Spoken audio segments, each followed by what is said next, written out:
ओम नमो भगवते वासुदेवाय नमः।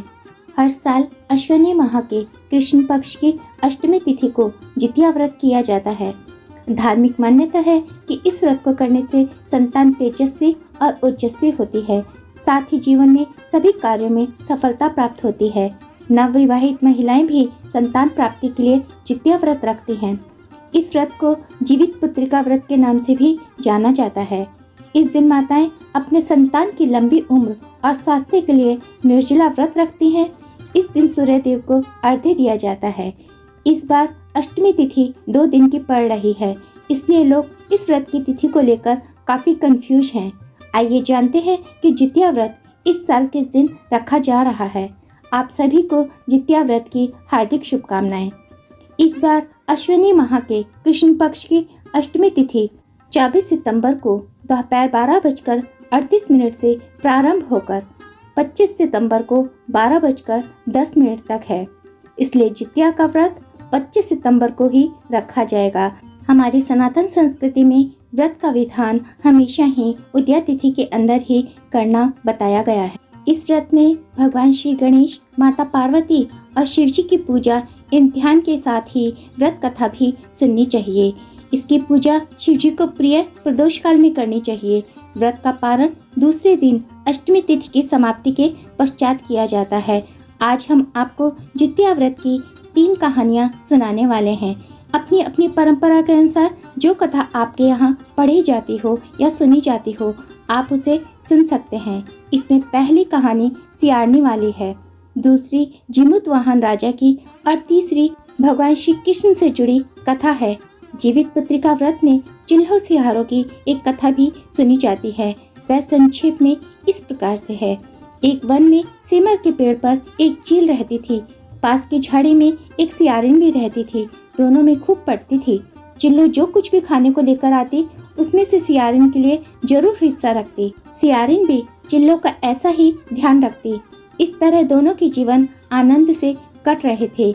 एक बार वन के पास गांव में औरतें जितिया की पूजा की तैयारी कर रही थी।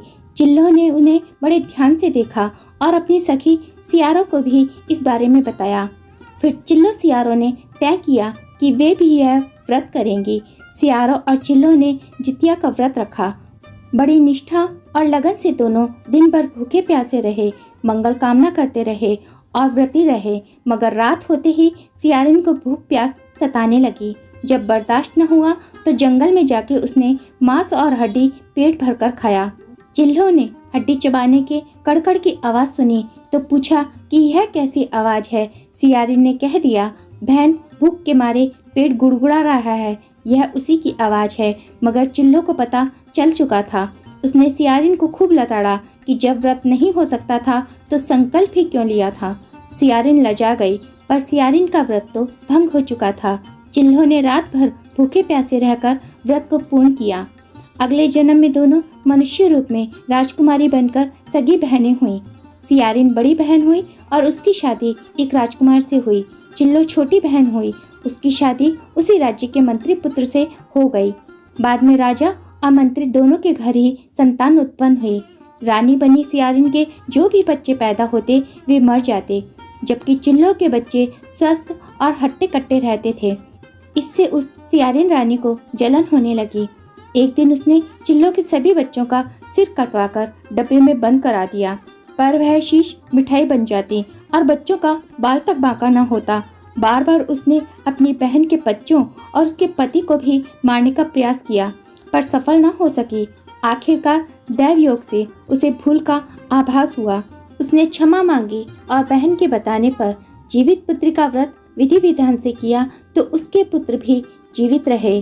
दूसरी कथा के अनुसार गंधर्व के राजकुमार का नाम जीमूतवाहन था। वे बड़े उदार और परोपकारी थे।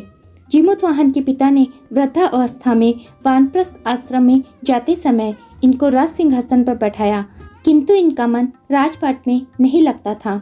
वह राज्य का भार अपने भाइयों पर छोड़कर स्वयं वन में पिता की सेवा करने चले गए। वन में ही जीमूतवाहन की मलयवती नामक राजकन्या से भेंट हुई और दोनों में प्रेम हो गया। एक दिन जब वन में भ्रमण करते हुए जीमूतवाहन काफी आगे चले गए, तब उन्हें एक वृद्धा विलाप करती हुई दिखाई दी। पूछने पर वृद्धा ने रोते हुए बताया, मैं नागवंश की स्त्री हूँ। मुझे एक ही पुत्र है।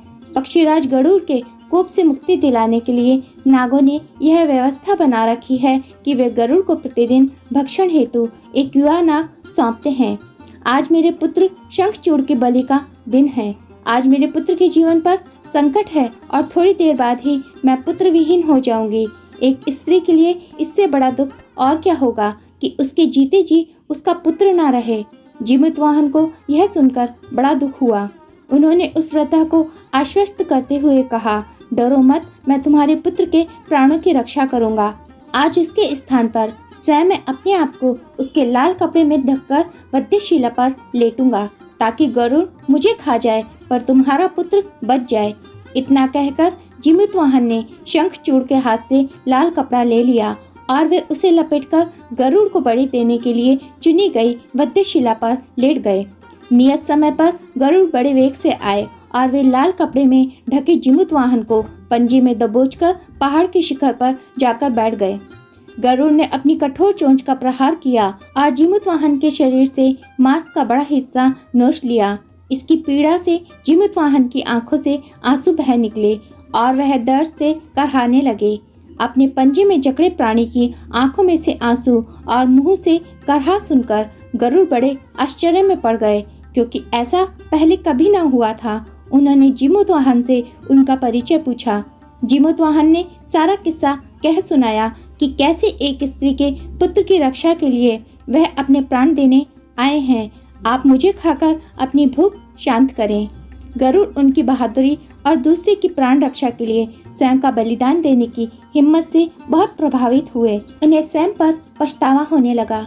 वह सोचने लगे कि एक यह मनुष्य है जो दूसरे के पुत्र की रक्षा के लिए स्वयं की बलि दे रहा है, और एक मैं हूँ जो देवों के संरक्षण में हूँ किंतु दूसरों के संतान की बलि ले रहा हूँ। उन्होंने जीमूतवाहन को मुक्त कर दिया।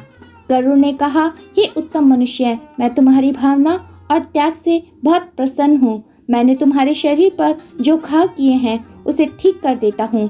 तुम अपनी प्रसन्नता के लिए मुझसे कोई वरदान मांग लो। राजा जीमूतवाहन ने कहा कि हे पक्षीराज, आप तो स्वर समर्थ हैं।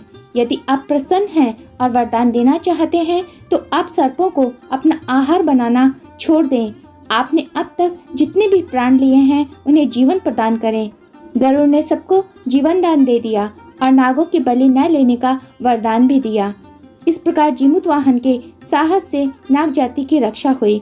गरुड़ ने कहा, तुम्हारी जैसी इच्छा वैसा ही होगा। हे राजा, जो स्त्री तुम्हारे इस बलिदान की कथा सुनेगी और विधि पूर्वक व्रत का पालन करेगी, उसकी संतान मृत्यु के मुख से भी निकल आएगी।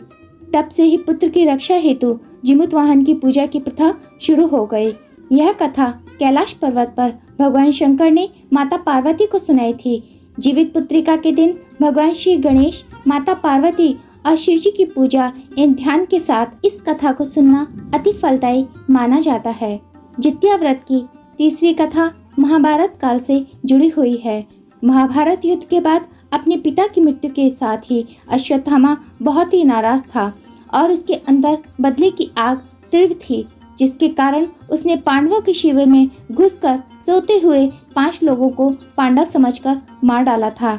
लेकिन वे सभी द्रौपदी की 5 संतानें थीं। उसके इस अपराध के कारण उसे अर्जुन ने बंदी बना लिया और उसकी दिव्य मणि छीन ली, जिसके फलस्वरूप अश्वत्थामा ने उत्तरा की अजन्मी संतान को गर्भ में मारने के लिए ब्रह्मास्त्र का उपयोग किया, जिसे निष्फल करना नामुमकिन था। उत्तरा के संतान का जन्म लेना आवश्यक था, जिस कारण भगवान श्री कृष्ण ने अपने सभी पुण्यों का फल उत्तरा की अजन्मी संतान को देकर उसको गर्भ में ही पुनः जीवित किया। गर्भ में मरकर जीवित होने के कारण उनका नाम जीवित पुत्रिका पड़ा और आगे जाकर यही राजा परीक्षित बने। तब से ही इस व्रत को किया जाता है। तो श्रोताओं, ये थी जित्या व्रत से जुड़ी 3 कथाएं। यदि कथाएं पसंद आई हों तो हमारे चैनल को लाइक और सब्सक्राइब जरूर कीजिएगा। और आप सभी को जित्या व्रत की हार्दिक शुभकामनाएं। सभी माताएं बहनें अपने पुत्र की लंबी आयु के लिए यह व्रत अवश्य ही रखें और भगवान आप सभी की मनोकामना को पूर्ण करे, हम यही कामना करते हैं।